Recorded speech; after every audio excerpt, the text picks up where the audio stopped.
वक्रतुंड महाकाय सूर्यकोटि समप्रभ निर्विघ्नं कुरु मे देव सर्वकार्येषु सर्वदा।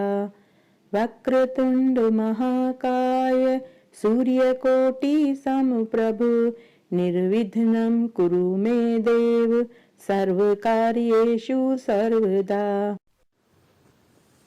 राधे राधे, जय श्री कृष्णा। मैं सीमा सिंह आप सभी धर्म प्रेमियों को सादर प्रणाम करती हूँ। आज मैं आपको शिव महापुराण का आगे का महात्म्य सुना रही हूँ। इस अध्याय में नंदिकेश्वर महात्म्य आएगा। सूत जी महाराज नंदिकेश्वर महात्म्य सुना रहे हैं। एक बार रेवा नदी के तट पर एक ब्राह्मण परिवार अपने स्त्री और पुत्रों के साथ रहता था।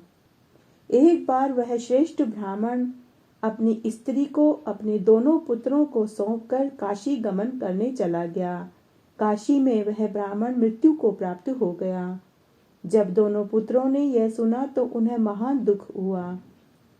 तब दोनों पुत्रों ने ब्राह्मणों से पूछकर अपने पिता की अंतिम क्रिया करवाई। कुछ काल व्यतीत हो जाने के बाद उस ब्राह्मणी के भी मरने का समय आ गया, परंतु उसके प्राण ही नहीं निकल रहे थे। तब दोनों पुत्रों को बहुत चिंता हुई और उन्होंने अपनी माता से पूछा कि हे माता, क्या और कुछ शेष रह गया है जो कि तुमको इस समय इतना कष्ट हो रहा है? अगर कोई व्रत दान हो तो हमें बताइए, हम उसे जरूर करेंगे। तब पुत्रों के वचन सुनकर उनकी माता बोली कि पुत्र, थोड़ा बहुत व्रत शेष रह गया है, यदि उसे तुम कर दोगे तो मैं सुख से मर पाऊंगी। तब बड़े पुत्र ने माता से कहा कि हे माता, आप मुझे बताइए कि आपकी क्या इच्छा है। तब ब्राह्मणी ने कहा कि पुत्र, पहले मैं भी काशी जाना चाहती थी, परंतु बिना गए ही मैं मर रही हूँ। यदि तुम मेरी अस्थियों को गंगा जी में प्रवाहित कर दोगे तो निश्चय ही मेरा कल्याण हो जाएगा। सूत जी आगे कहते हैं कि ऐसा कहकर उसकी माता मर गई और उसके भक्त वत्सल पुत्र ने अपने माता का वचन का मान रखा। माता ने शिवजी का स्मरण करते हुए अपना प्राण विसर्जन किया। उसके पश्चात उसके बड़े पुत्र सुवाद ने माता की अस्थियां लेकर काशी चला गया। वहां जाकर संध्या आदि कर्मों को कर उसने अद्भुत कर्म करने वाले शिवजी की स्तुति करी। जब वह काशी में जा रहा था तो रात्रि में वह एक ब्राह्मण के घर में ठहरा, तो उसे बड़ा आश्चर्यजनक उसने वहां घटना देखी। तब सूत जी आगे कहते हैं कि वह ब्राह्मणी का पुत्र जिस घर में ठहरा, उसे उस घर में एक अति आश्चर्य में डालने वाली घटना उसने अपनी आंखों से देखी। वही वृतांत अब मैं तुम्हें सुनाने जा रहा हूँ। ब्राह्मण के आंगन में एक बहुत सुंदर गाय बंधी हुई थी और उसका बछड़ा भी उसके साथ ही था, परंतु सायंकाल के समय दूही न जा सकी, क्योंकि उस घर का मुखिया किसी काम से बाहर गया हुआ था।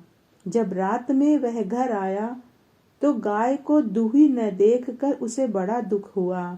उसने शीघ्र ही अपनी स्त्री को बुलाया और बछड़ा छोड़ गाय को दूहने लगा। जब बछड़े ने गौ को पहना दिया तो ब्राह्मण उसे खूंटे से बांधकर गाय के थन से दूध निकालने लगा। बछड़े ने उछल कूद करी, जिससे उस ब्राह्मण का पैर कुचल गया। ब्राह्मण को बहुत पीड़ा हुई। उसने क्रोध करके उस बछड़े को डंडे से मारा, जिससे कुछ काल के लिए वह बछड़ा शांत हो गया। ब्राह्मण ने जब गाय दूह ली, लेकिन गाय दूहने के बाद हमेशा की तरह उसने बछड़े को नहीं छोड़ा। तब बछड़े को दूध पिलाने की प्रीति से वह गाय रुदन करने लगी। उस समय अपनी माता को डकारते देख बछड़े ने कहा कि हे माता, तुम क्यों रुदन करती हो? तुमको कौन दुख आ रहा है? यह सुनकर गाय ने बछड़े से कहा कि हे पुत्र, मैं कुछ कह नहीं सकती। उस दुष्ट ने तुझे मारा, इसी कारण मुझे दुख हो रहा है।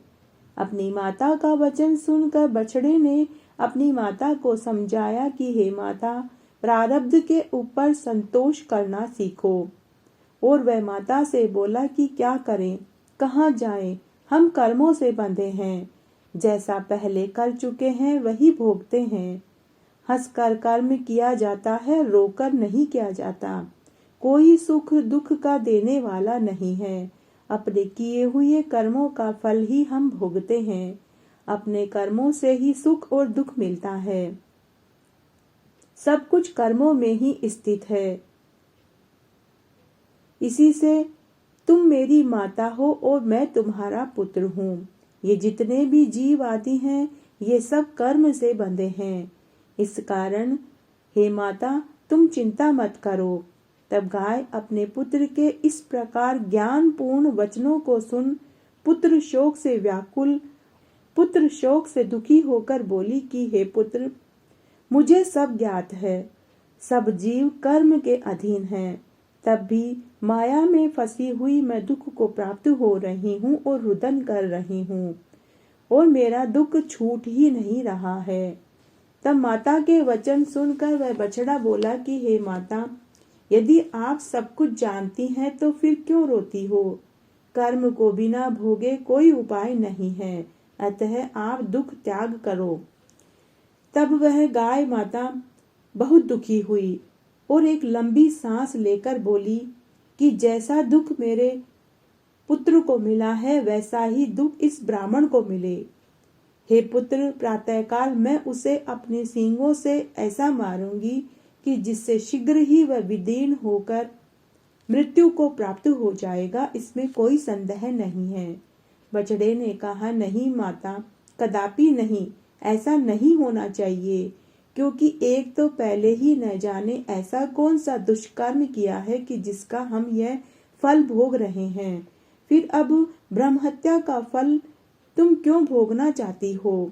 जब पुण्य और पाप समान होता है तब इस संसार में जन्म होता है, और जब पाप पुण्य दोनों के भोग नष्ट हो जाते हैं तब मुक्ति प्राप्त होती है। कभी कर्मों का नाश तो कभी भोग का नाश। इस कारण हे माता, तुम ऐसा कर्म मत करना। कहाँ मैं तेरा पुत्र हूँ, कहाँ तू मेरी माता है? तब माता तथा पुत्र में इतना व्यर्थ का अभिमान क्यों? न कोई किसी की माता है, न कोई किसी का पुत्र है। कौन माता है, कौन पिता है, कौन स्वामी है, कौन स्त्री है? कोई भी किसी का नहीं है। सब अपने किए हुए कर्मों का फल भोगते हैं। तब गाय ने कहा कि यह जानते हुए भी माया मुझे नहीं छोड़ रही है। तेरे इस दुख के बदले में मुझे बहुत दुख हो रहा है। फिर उस ब्रह्म हत्या के लिए मैं उस स्थान को जाऊंगी जिसे मैंने देखा है। वहां जाने के बाद ब्रह्म हत्या के पाप भी मुक्त हो जाते हैं। माता के ऐसे वचनों को सुनकर बछड़ा मौन हो गया और कुछ नहीं बोला। हे मुनीश्वरों, उन दोनों माता पुत्र की वार्ता सुनकर उस यात्री ब्राह्मण को बड़ा आश्चर्य हुआ।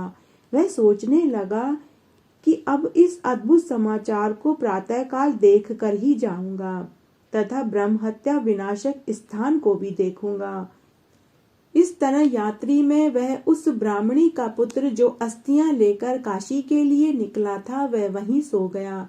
प्रातःकाल उस घर का स्वामी उठा और उसने घर में ठहराए हुए उस यात्री से कहा कि हे ब्राह्मण देव, प्रातः काल हो गई है, आप अपनी यात्रा पर जाइए। जहां तुम्हारी इच्छा हो आप उस प्रदेश को जाइए। तब उस पथिक ने कहा कि हे ब्राह्मण देव, मेरे शरीर में कुछ पीड़ा हो रही है, इसलिए थोड़ा समय ठहर कर ही जाऊंगा। ब्राह्मण कुछ नहीं बोला और स्वयं कहीं जाने के विचार से अपने पुत्र को बुलाकर उसे गाय दूने का कहकर चला गया। पुत्र ने उठकर गाय दूने के लिए बछड़ा खोला। उसकी माता भी स्वयं गाय धोने के लिए वहीं आ गई। तब उसके पुत्र ने बछड़े को खोलकर जैसे ही गाय के आगे ले जाकर बांधा, उसी समय गाय ने अपने सींगों से ब्राह्मण के पुत्र के ऊपर गहरी चोट मारी, जिससे वह ब्राह्मण का पुत्र उसी समय पृथ्वी पर गिर गया और उसी समय मृत्यु को प्राप्त हो गया। यह देखकर उसकी माता चिल्ला चिल्लाकर पुत्र शोक में विलाप करने लगी। आसपास के लोगों ने जब यह दृश्य देखा तो उनमें से कुछ लोग ब्राह्मण को बुलाने के लिए चले गए। इतने में ब्राह्मणी ने क्रुद्ध होकर गाय को खूंटे से खोल दिया और कहा कि इस गाय को लेकर मैं क्या करूंगी? इसने मेरे ही पुत्र को मार डाला है। वह श्वेत रंग की गाय खूंटे से छूटकर तुरंत बाहर चली गई। तभी उसका सारा शरीर काला पड़ गया। उस पर ब्रह्म हत्या का पाप चढ़ गया। फिर तो वह पूंछ उठाए अपने निर्दिष्ट स्थान के लिए चली गई और वह यात्री ब्राह्मण भी उस गाय के पीछे पीछे चलने लगा। चलते चलते वह गाय नर्मदा नदी के तट पर नंदकेश्वर महादेव के स्थान पर पहुंच गई। वहां जाते ही उसने नर्मदा में 3 गोते लगाए तो उसके सारे पाप छूट गए। नंदकेश्वर की कृपा और नर्मदा के महात्म्य से वह ब्रह्महत्या के पाप से छूट गई। ब्रह्महत्या से निवृत्त हो वह फिर से श्वेत शरीर धारण कर अपने स्वामी ब्राह्मण के घर चली आई। उधर यात्री ब्राह्मण के समक्ष एक सुंदर स्त्री आकर खड़ी हो गई। उसने कहा, क्या देखते हो? तुम भी नर्मदा में स्नान करके अपनी माता के कष्टों को दूर करो। आज बैसाख शुक्ल सप्तमी है। आज के दिन गंगा जी यहाँ विद्यमान रहती है। तुम भी अपनी माता की अस्थियों को नर्मदा नदी में विसर्जित करके अपनी माता की मुक्ति करो। इनके जल में अपनी माता की अस्थियां बहाओ और उन्हें मोक्ष प्रदान करो। ऐसा कहकर वह स्त्री अंतर्ध्यान हो गई। वह स्त्री और कोई नहीं स्वयं गंगा जी थी। ब्राह्मण ने नर्मदा नदी में स्नान किया और अपनी माता की अस्थियों को बहाया। उसकी माता दिव्य शरीर धारण कर आकाश में उसे धन्य धन्य कहने लगी और अपने पुत्र को ढेरों आशीर्वाद दिए। फिर आशीर्वाद देकर वह ब्राह्मणी स्वर्ग को प्राप्त हो गई। शिव जी के श्रेष्ठ प्रसाद से उसे श्रेष्ठ गति मिली और वह ब्राह्मण भी प्रसन्न होकर अपने घर को आ गया। इस तरह आज मैंने आपको फाल्गुन मास में शिव महापुराण का यह माध्यम सुनाया। आशा करती हूँ आपको जरूर पसंद। मेरे साथ बने रहने के लिए आपका धन्यवाद। आगे के महात्म्य के लिए भी आप इसी तरह मेरे साथ बने रहें। धन्यवाद।